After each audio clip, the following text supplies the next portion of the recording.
Assalamualaikum warahmatullahi wabarakatuh. Halo para siswa sekalian, kembali lagi bersama saya dalam pembelajaran bahasa Inggris. Dan kali ini kita akan membahas mengenai Analytical Exposition Text. Ya, this is an English material for class 11. Ini merupakan materi bahasa Inggris untuk kelas 11. Okay, before we go any further, there are some basic competence that we have to know about this material. Ya, ada beberapa kompetensi dasar yang perlu kita ketahui dalam materi kita ini. Ya.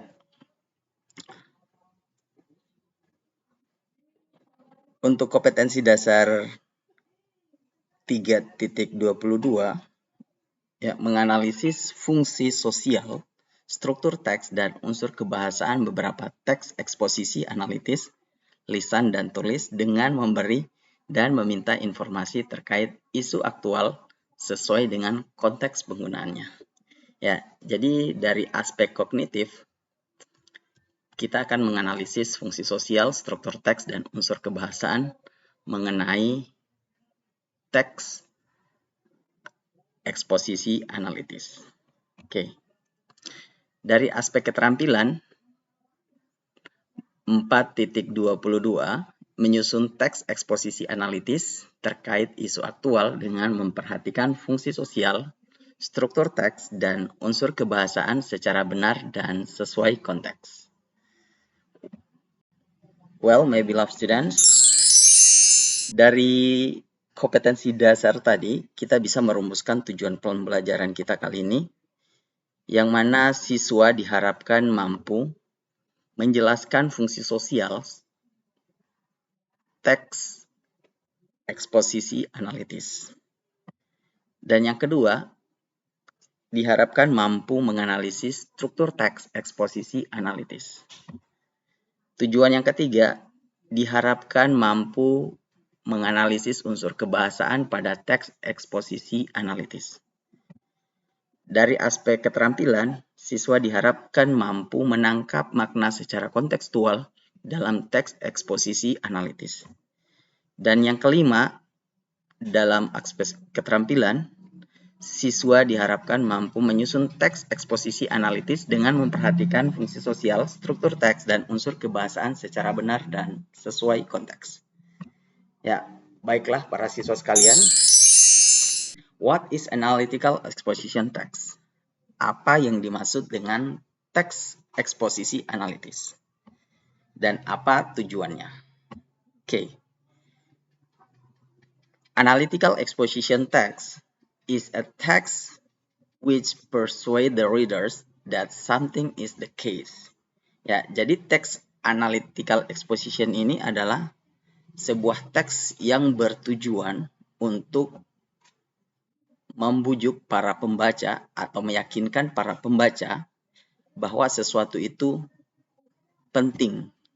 Ya, sesuatu itu menjadi permasalahan gitu. Something is the case. Ya, jadi dalam sebuah teks analytical exposition, penulis membawakan ide yang akan dibahas untuk menjadi perhatian para pembaca gitu. Adapun struktur teks dari analytical exposition, yang pertama adanya tesis atau statement atau opinion mengenai subjek permasalahan. Ya, biasanya mengenai isu-isu faktual. Ya, so thesis is a statement or opinion about a subject matter, usually about factual rumors. Ya, mengenai isu-isu yang hangat dibicarakan di masyarakat gitu. Mengenai permasalahan yang ada di sekeliling kita. Ya. Kemudian yang kedua, argumen. Ya. Sebuah tesis atau suatu pernyataan tidak akan kuat jika tidak dilengkapi dengan argumen atau alasan-alasan kenapa kasus itu harus dibahas atau kenapa hal itu tidak seharusnya terjadi dan dilengkapi dengan penjelasan-penjelasan ya secara detail. Lalu yang ketiga, dari struktur teks ada yang namanya reiteration.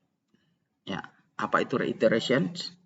Reiteration adalah conclusion atau kesimpulan atau penguatan dari apa yang disajikan oleh si penulis. Ya, jadi memberikan penguatan kembali tentang pernyataan si penulis di bagian thesis statement. Ya, ya. Oke. Adapun struktur bahasa atau unsur kebahasaan dari sebuah teks eksposisi analitikal. Yang pertama menggunakan present simple. Ya. Yang dicirikan dengan penggunaan kata kerja bentuk pertama seperti kata make, put, eat, ya dan sebagainya. Ya, kemudian time signalnya juga boleh nowadays, today, ya. And then using mental verbs. Ya, seperti kata believe, I believe, I think, I agree, I disagree, I prefer. Ya. Oke, saya percaya, saya pikir, saya setuju, saya tidak setuju, saya lebih suka gitu ya. Jadi this is using mental verbs. Ya, ini menggunakan kata kerja mental ya yang berupa pemikiran gitu ya. Using connecting words, ya menggunakan kata-kata penghubung, ya atau bisa juga berupa temporal conjunction atau kata penghubung yang berhubungan dengan waktu. Misalnya firstly, secondly, in addition, moreover, likewise. Ya pertama-tama, yang kedua, ya sebagai tambahan, ya selain itu, ya dan sebaliknya. Okay, using causal conjunction, menggunakan kata penghubung yang berhubungan dengan sebab akibat. Because, ya, sebab, consequently, akibatnya, oleh karena itu, ya, dalam hal itu, in that case, ya. Okay, now look at the example of analytical exposition text. Mari kita lihat contoh teks eksposisi analitis. Ya, cars should be banned. Mobil seharusnya dilarang. Ya, ini sangat menarik sekali untuk dibicarakan ya. Mengapa harus dilarang gitu? Cars should be banned in the city. As we all know, cars create pollution and cause a lot of road death and other accidents. Firstly, cars, as we know, contribute the most of pollution in the world. Cars immediately gas that causes illnesses such as bronchitis, lung cancer, and triggers of asthma. Some of these illnesses are so bad that people can die from them. Secondly, the city is very busy. Pedestrians wander everywhere and cars commonly hit pedestrians in the city, which in turn causes them to die. Cars today are our road's biggest killing machines. Thirdly, cars are very noisy. If you live in the city, you find it hard to sleep at night or concentrate on your homework, and especially talk to someone. In conclusion, cars should be banned from the city because of the recent list. Okay, we can see this text belong to analytical exposition text. Ya, jadi teks ini termasuk dalam teks eksposisi analitis. Yang mana di awal paragraf si penulis memberikan pernyataannya, ya. Jadi memberikan tesis atau pernyataan, ya, bahwasanya mobil seharusnya dilarang di kota. Ya, sebagaimana kita ketahui, mobil menghasilkan polusi dan menyebabkan banyak kematian di jalan dan kecelakaan lainnya. Ya, ini pernyataan umum dari si penulis. Ya, untuk memperkuat pernyataan ini, maka dibutuhkan argumen pelengkap. Ya, argumen-argumen seperti yang pertama, ya, pertama-tama mobil sebagaimana kita ketahui, ya, memberikan polusi terbanyak di dunia. Ya. Cars emit deadly gas that causes illness such as bronchitis, lung cancer, and triggers of asthma.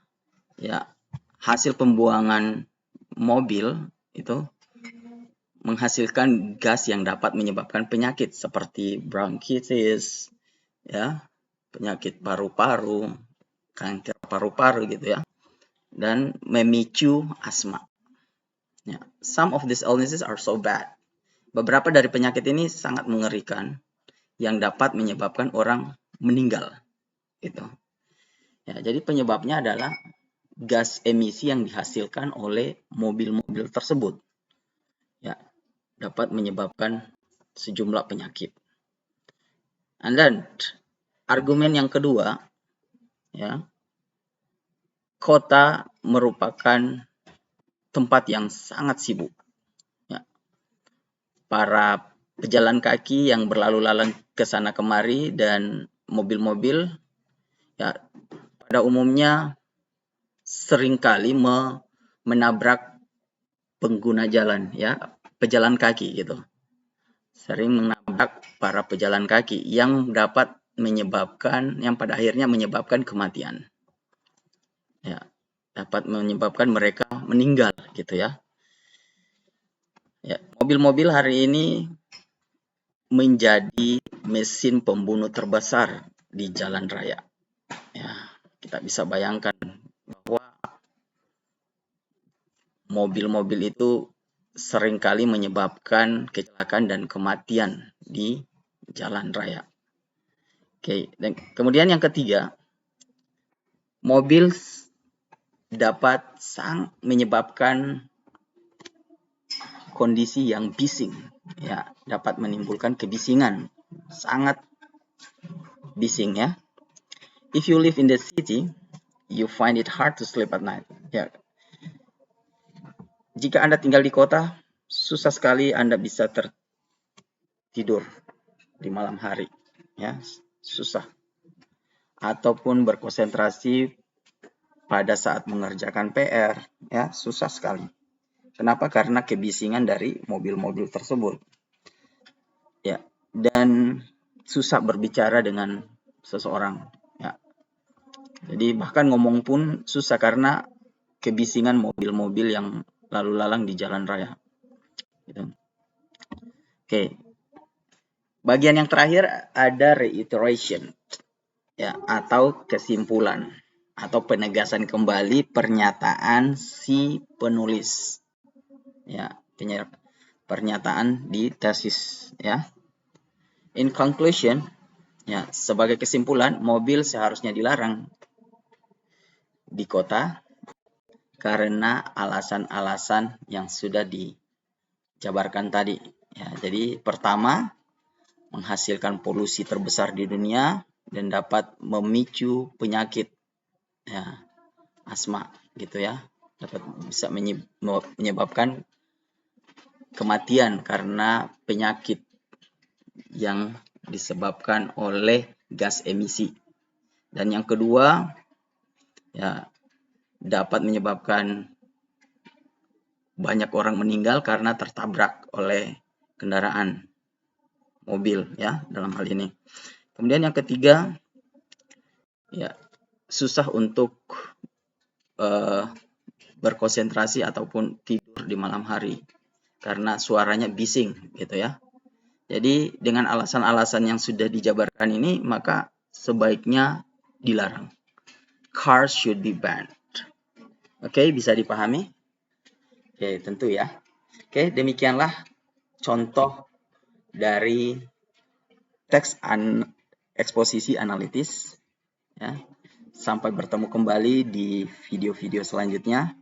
Ya, jangan lupa untuk subscribe, like, and comment in the commenter column. Okay, thank you. Wassalamualaikum warahmatullahi wabarakatuh.